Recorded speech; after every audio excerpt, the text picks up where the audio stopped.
Liberando sus frenos. Hace muchos años, cuando comencé a estudiar las emociones negativas, el punto más crítico que descubrí fue que no se puede hacer ningún progreso hacia la salud, la felicidad, el amor y el cumplimiento del potencial mientras se insista en mantener intactas las emociones negativas. Y lo único bueno de las emociones negativas, si es que tienen algo de bueno, es que las emociones negativas no son permanentes. Lo dice hasta Sigmund Freud, no hay un lugar permanente para las emociones negativas en el subconsciente. En otras palabras, son visitantes indeseados. Son hábitos negativos o patrones de respuesta negativos que pueden eliminarse, y el punto inicial para eliminarlos es entender de dónde vinieron y entender cuáles fueron los factores causales, volviendo a la niñez temprana, que desencadenó el desarrollo de las emociones negativas y nos han dado como adultos una predisposición a ser negativos de una u otra forma. Esto nos lleva al condicionamiento de la niñez temprana. Recuerden que ya dijimos que el punto inicial de los patrones de hábitos negativos compulsivos e inhibitorios era la crítica destructiva. La crítica destructiva es el gran destructor. La crítica destructiva destruye a las personas en su interior y las deja caminando en círculos por fuera. Muchas personalidades han sido minadas y destruidas, mucha autoestima ha sido puesta de lado como resultado de la crítica destructiva más que cualquier otra cosa que podamos imaginar. La crítica destructiva es el gran asesino. Ahora, ¿por qué es eso tan malo? Sabemos que los niños en sus primeros años y al ir creciendo tienen una necesidad tremenda de amor y aprobación de sus padres. De hecho, muchos psiquiatras y psicólogos han dicho que la razón número uno de la enfermedad mental en los adultos es el retiro de amor o el amor no expresado. Sabemos que cualquier persona con prestigio, una persona que es importante para un niño, tiene un impacto enorme en ese niño, y los niños hasta la edad de 6 años tienen muy poca habilidad para discriminar entre una crítica válida y una crítica inválida. Lo que esto significa es que todo lo que diga un padre o un pariente mayor o una persona mayor, cualquier cosa que diga una persona de prestigio o una persona importante para un niño es aceptada como cierta. Es aceptada como una representación válida de la realidad. Si una madre dice eres un niño malo, o si un papá dice eres flojo, si alguien dice no eres dependiente, o si alguien dice que somos estúpidos o tontos o feos, el niño no tiene capacidad alguna para discriminar entre lo válido y lo no válido. Ese niño acepta eso como una verdadera representación de la realidad. Va más allá de la mente consciente, va directamente al subconsciente y ahí se queda. Muchos de nosotros como adultos aún estamos viviendo en base a la información negativa que recibimos cuando éramos niños. Y después como adultos que decimos así es como soy, o siempre he sido así, o algunas personas dirán, pues es de familia, tu padre era así, los hijos son así, tu madre era así, etc. ¿De dónde viene? Nada de estas cosas es de familia. Por ejemplo, cuando estaba creciendo, mis padres habían sufrido la depresión y la depresión les produjo un impacto enorme. Y cuando hablábamos de comprar algo, lo recuerdo muy bien, mis padres se ponían muy tensos y decían, no podemos pagarlo, no podemos pagarlo, no podemos pagarlo, no podemos pagarlo. Tenían una mentalidad de carencia, esta mentalidad de no podemos pagarlo toda su vida. Y luego yo crecí, y aunque nunca he experimentado la depresión, y la mayoría de ustedes, 10, 20, 30, 40 años después, aún estamos diciendo, no puedo pagarlo, no puedo pagarlo, no puedo pagarlo. Aún tomamos como base esas frases críticas, esas frases emocionales que usaban nuestros padres. Tal vez sus padres les decían como mi padre me decía a mí una y otra vez, nunca acabas lo que empiezas, nunca acabas lo que empiezas. Nunca acabas lo que empiezas. Eres un flojo, nunca acabas lo que empiezas. Y cuando fui adulto tuve muchos problemas para acabar lo que empezaba. Al acercarme al final de la tarea, comenzaba a sentirme ansioso y buscaba cualquier excusa por posponerla o retrasarla. El segundo factor que nos predispone a emociones negativas es la falta de amor. Sabemos que las personalidades de los niños se desarrollan al grado en que reciben una alta calidad y una alta cantidad de amor de sus padres. Existe una relación de 1 a 1 entre la cantidad de amor, la calidad de amor y una personalidad sana. Ese amor negado o la privación de amor es la causa clave de la infelicidad, la negatividad y la enfermedad mental en los adultos. Para que un niño se sienta realmente amado, el niño debe tener padres con buenos conceptos, y la mayoría de nosotros tuvimos padres que fueron víctimas de sus padres, que a su vez fueron víctimas de sus padres. Un escritor famoso dice que todo el mundo es víctima de una víctima. Todos son víctimas de víctimas. Nuestros padres quisieron criarnos de la mejor forma posible, pero ellos mismos fueron víctimas de víctimas. Y para que un niño se sienta realmente amado, deben existir 3 condiciones. La condición número 1 es: los padres deben amarse a sí mismos. Los padres deben amarse a sí mismos. Recuerden, nunca le podrán dar más amor a otros que el que sienten por sí mismos. Si no se aman a sí mismos, no pueden amar a sus hijos. Si tienen un poco de amor por sí mismos, deben difundirlo en sus hijos. Si tienen poco amor por sí mismos y es absorbido por sus esposos, entonces, a veces, aunque deseen amar a sus hijos, no tienen amor que darles. Sus padres querían amarlos y en muchos casos no tenían amor para darles. Y eso es porque nunca lo recibieron cuando crecieron. El segundo requisito es: los padres deben amarse mutuamente. Para que un niño crezca sintiendo confianza en sí mismo, crezca sintiéndose amado, a salvo y seguro, debe crecer en un ambiente donde los padres se amen. No hay nada que le dé más temor a un niño que crecer en un hogar donde los padres peleen entre sí, donde los padres no se amen, donde haya dificultades, porque el niño siempre tiene una tendencia, primero que nada, ser una víctima, pues al niño se le grita y se le vocifera, y entonces cree que la razón por la que mamá y papá pelean es su culpa. Ahora, una investigación interesante: como hay muchas familias de un solo padre, la investigación interesante muestra que cuando uno de los padres se va como resultado de una separación o un divorcio, los niños que quedan invariablemente están convencidos de que la razón por la que el otro padre se fue se debió a algo que él hizo. Y es importante que si un matrimonio o una relación va a terminar y uno se va a ir, que el padre que se quede les diga a los niños una y otra vez que la razón por la que la relación no funcionó no tuvo nada que ver con ellos.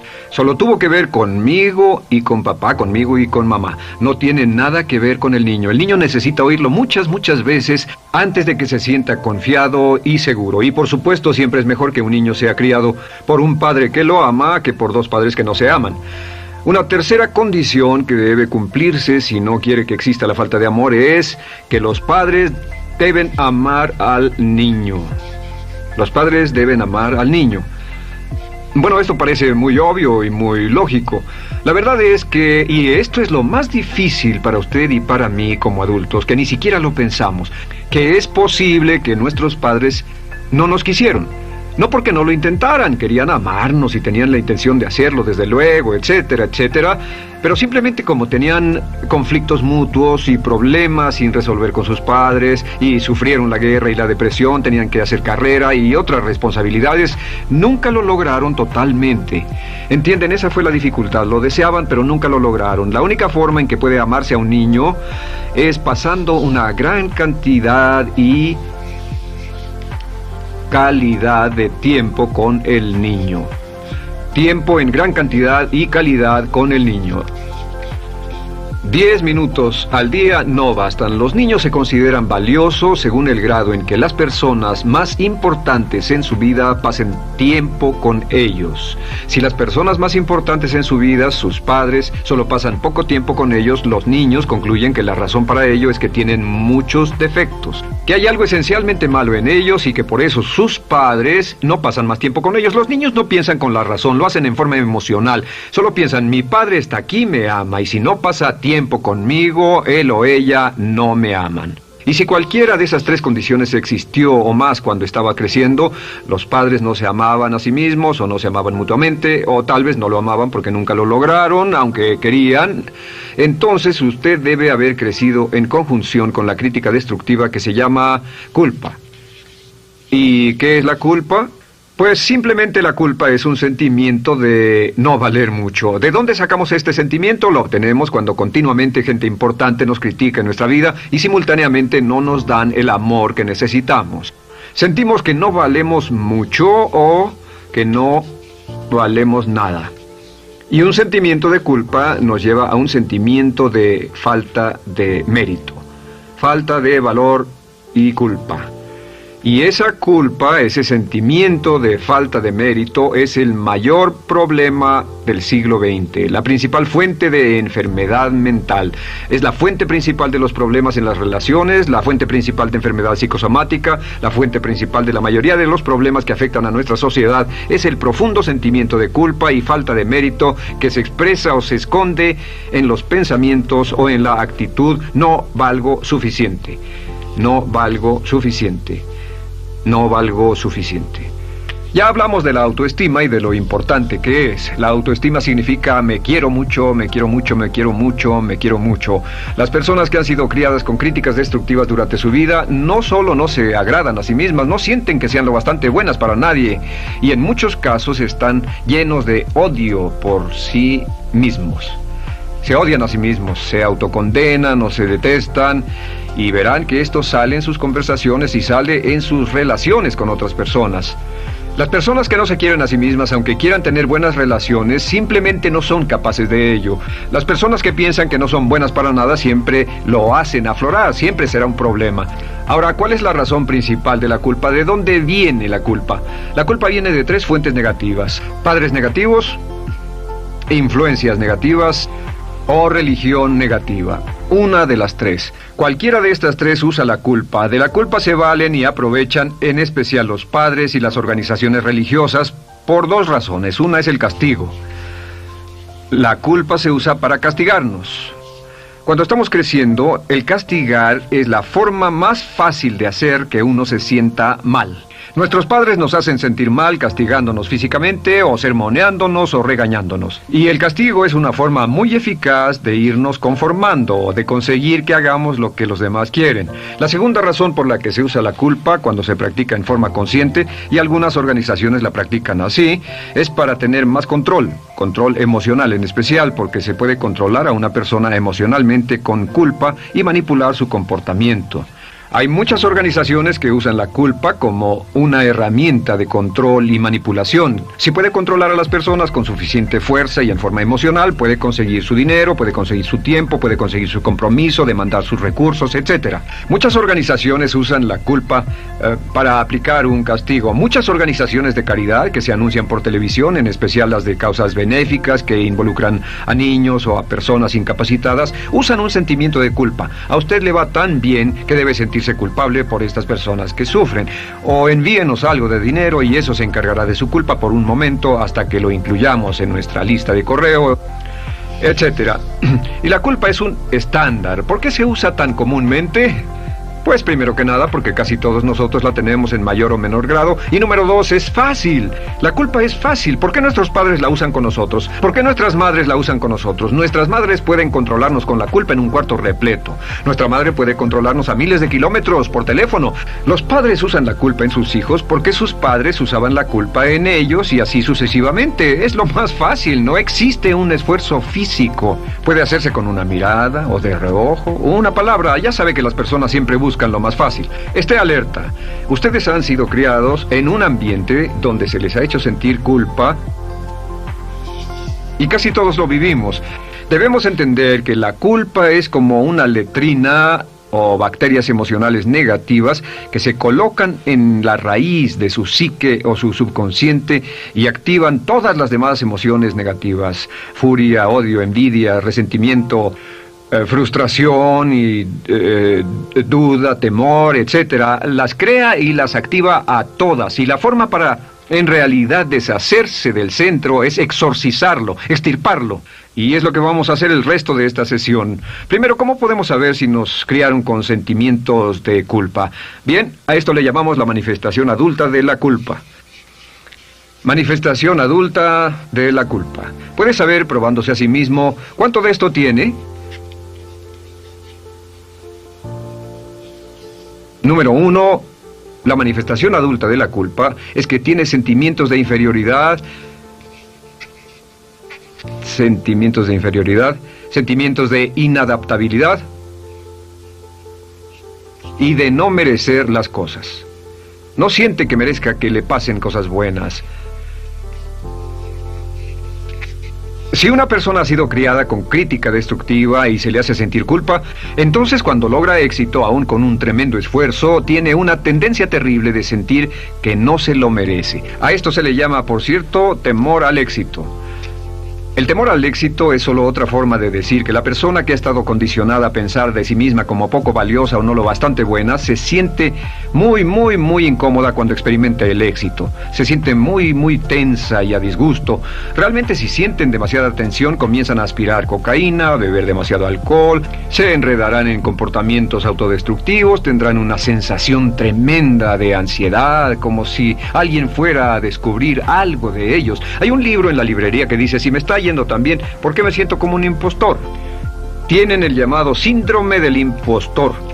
¿Alguna vez ha tenido éxito en algo y la gente ha ido a usted a decirle, vaya, hiciste un excelente trabajo, o eso es maravilloso, aunque haya sido muy duro para usted, y sintió que los demás iban a descubrir, siente como que, es decir, que iban a descubrir que realmente no es bueno, que solo fue un fraude, solo un accidente, y por supuesto es lo que dice, fue coincidencia, fue un accidente, la verdad, no sé ni cómo lo hice. Hacen todo lo posible por huir de ese sentimiento de inferioridad y de no merecer las cosas. Estén muy alertas.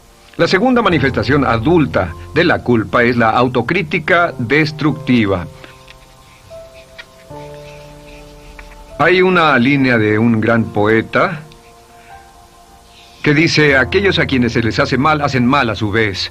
Los niños a muy temprana edad, a veces a la edad de 2 o 3 años, comienzan a menospreciarse, se desgarran, hasta se golpean y se castigan físicamente si se les critica demasiado. Siempre dicen el equivalente de no valgo suficiente o no soy muy bueno, y se castigan a sí mismos. Y la crítica destructiva es un síntoma real de un sentimiento escondido de culpa e insuficiencia. El número 3 es que, fácilmente manipuladas por la culpa, las personas pueden jalar sus cordones de culpa en forma muy simple. Realmente vemos que existen 2 tipos de personas en el mundo, los lanzadores de culpa y los receptores de culpa. Invariablemente, estas personas se atraen mutuamente. Y por supuesto el lanzador de culpa es la persona que se identifica con el padre que lanzó la culpa, y el receptor es la persona que se identifica con el que atrapó la culpa. Pero los lanzadores y los receptores de culpa se unen, se equilibran perfectamente, se establecen y forman una nueva generación de lanzadores y receptores de culpa. Podemos decir que usted es fácilmente manipulado por la culpa porque ha estado muy bien condicionado. Su jefe puede tirar de su cordón de culpa, una persona en un autobús puede tirar de su cordón de culpa, una sobrecargo puede tirar de su cordón de culpa. Esté muy alerta a esto. La cuarta manifestación de culpa es que usted la usa. Usa la culpa y culpa a otro generosamente. ¿Por qué? Pues si ha funcionado en usted, la hará funcionar en ellos. Le parecerá que es un intercambio, un trato muy justo. Usa la culpa y la culpabilidad y se convierte en la base de sus relaciones con los demás. Cuando algo sale mal, les echa la culpa a ellos. Algo sale mal, culpa a alguien más. En cuanto hay un problema, busca a quién culpar. Un experimento muy interesante con la cámara escondida hace algunos años fue que hicieron una plancha de hielo y la pusieron en la acera sin que nadie los viera. No hacía mucho frío, pero lo hicieron y observaron cómo reaccionaban las personas cuando pasaban por ahí, cuando caminaban por ahí, llegaban a esa plancha de hielo, se desequilibraban y se resbalaban, y lo primero que hacían era observar a la persona más cercana a ellos, enojados, verdaderamente furiosos. En otras palabras, buscaban a quién culpar. Y si no había nadie cerca de donde habían caído, se levantaban otra vez, miraban a su alrededor, no había nadie, y entonces pateaban el piso, pateaban con fuerza y se iban. Nuestra tendencia natural cuando algo sale mal es buscar a alguien o algo a quien culpar, en especial si nos criaron con una culpa continua. Y la quinta manifestación es lo que llamamos lenguaje víctima. Ahora recuerden que hablamos sobre la ley de concentración. Dice, lo que siembras cosecharás. También dice, si usas lenguaje de víctima, mantienes viva la culpa, la refuerzas, la edificas, la cultivas, la utilizas. El lenguaje víctima es lenguaje como no puedo, no puedo. No puedo. Cuando dice no puedo, no puedo, no puedo, envía un mensaje a su mente subconsciente, y la mente subconsciente comprende que está inhabilitado, que no tiene control, que es una víctima. Y cuando desea poder hacer algo, su mente subconsciente retroalimenta su mensaje y dice no puedes, no puedes. Y lo segundo que dice es tengo que, y otra vez no tengo control, no estoy a cargo. Pero existe otra expresión del lenguaje víctima que debemos evitar, y es esta: trataré.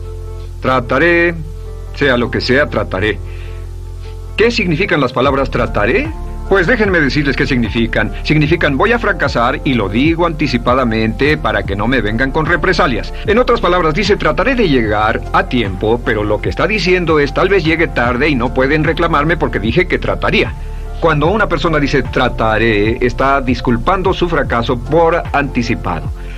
Si fuera al doctor y el doctor lo examinara, lo auscultara y le dijera, pues está en pésimas condiciones, tendremos que intervenir, debemos llevarlo al hospital ahora mismo, me sorprende que haya llegado aquí. Usted dirá, bueno doctor, espero que haga un buen trabajo. Y él dice, trataré. Si él dice eso, usted seguramente buscará otro médico. O si va a un abogado, lo culpan de algo y va a un abogado y le presenta su caso y dice, oiga, va a defenderme, y él dice, trataré. ¿Qué está diciendo? Está diciendo, escuche, he estudiado el caso y por lo que veo no hay mucha esperanza, pero lo tomaré de todos modos. Trataré son los que tratan de conseguir que les pague por anticipado. Otro juego de palabras que no debe usar. Por cierto, con respecto a trataré, lo que debe decir es lo haré o no lo haré. No trataré. Si alguna vez en nuestro negocio, tenemos un negocio muy activo, si llamamos a alguien y le pedimos alguna cosa o algún trabajo y dice trataré de conseguirlo para el viernes o trataré de terminarlo a tiempo, al instante sabemos que lo que quiere decir es que quiere sentirse libre, no comprometerse. Así que nunca dejamos que nadie se vaya con un trataré, debe ser hecho o no y queremos obtener una seguridad. Si hace falta nosotros lo hacemos. Cuando dicen trataré, lo que están haciendo es que se están lavando las manos. Esté alerta, la otra palabra es desearía.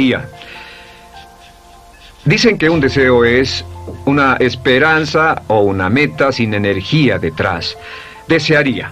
¿Qué significa un deseo? Desearía significa que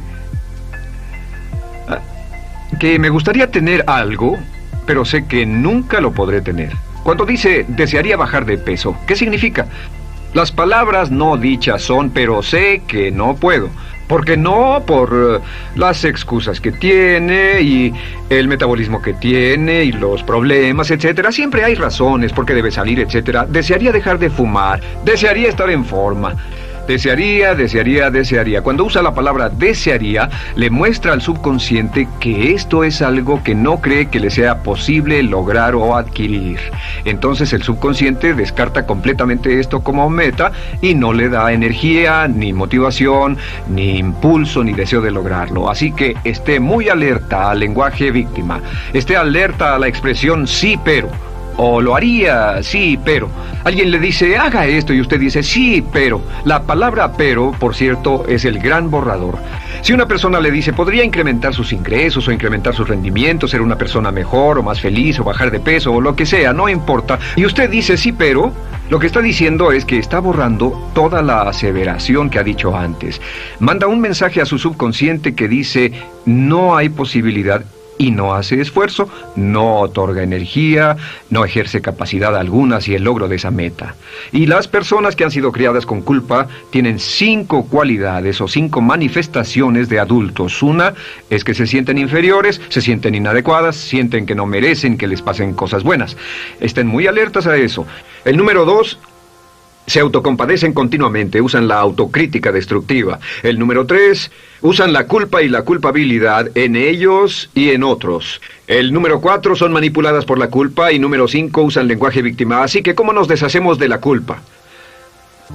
¿No es sorprendente cómo se aclara esto? Este pizarrón, todo se borra. Tengo una varita mágica cuando me voy a sentar al escritorio. Entonces, ¿cómo nos deshacemos de la culpa? Para deshacerse de la culpa...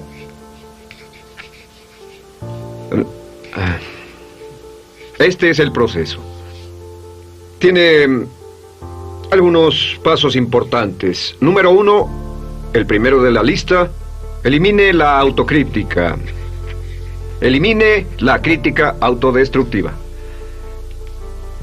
En otras palabras, nunca diga nada destructivamente crítico de usted mismo. No lo diga.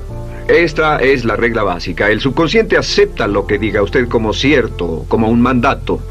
Así que no diga nada de sí mismo que no desee sinceramente que sea cierto.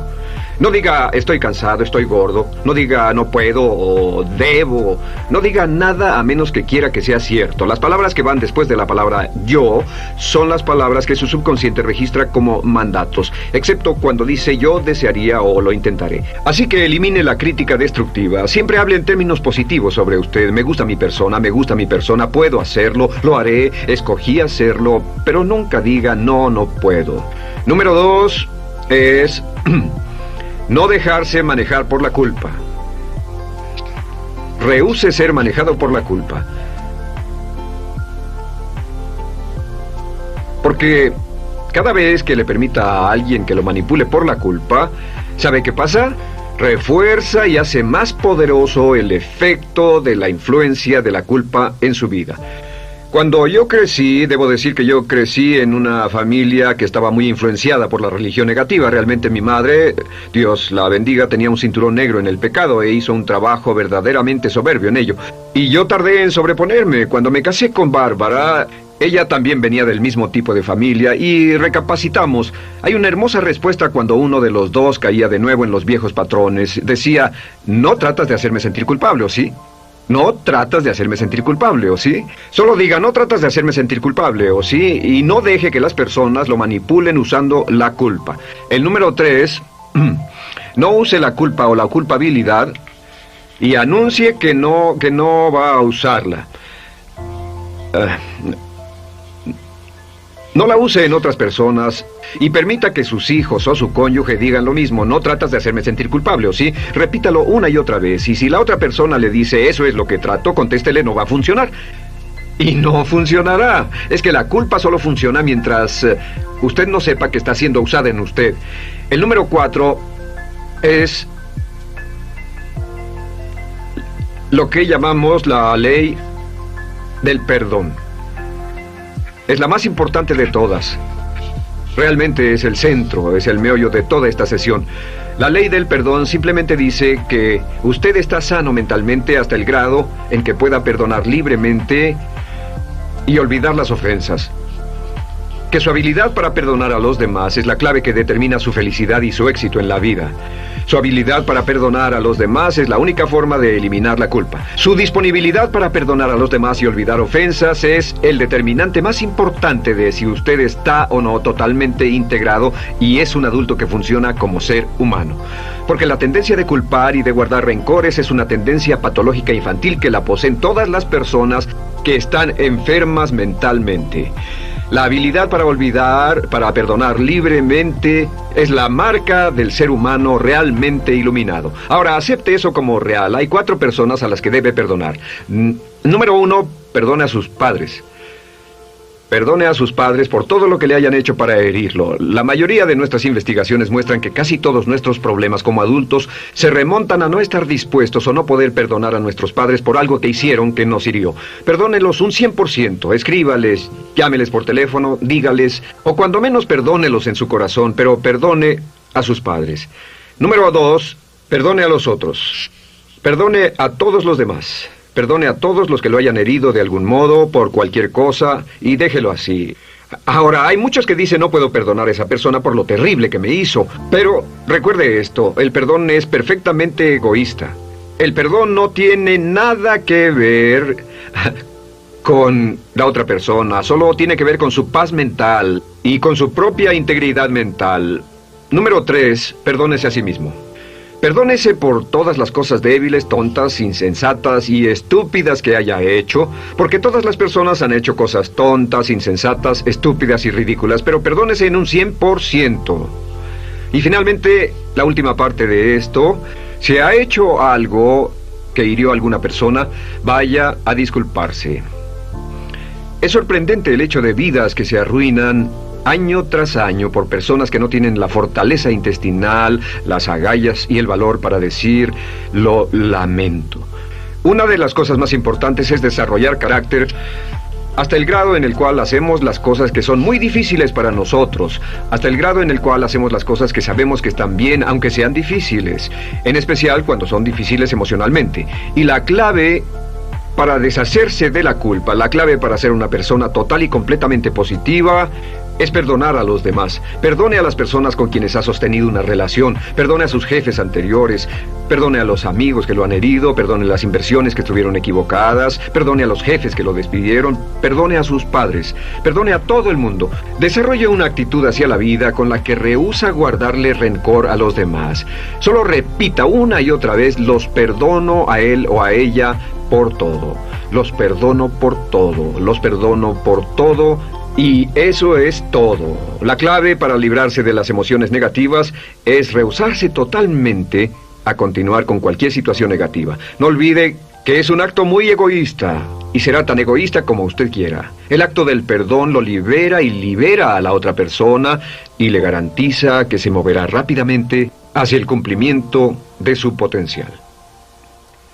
Para tener éxito, una mujer debe ser mejor en su trabajo que un hombre. Golda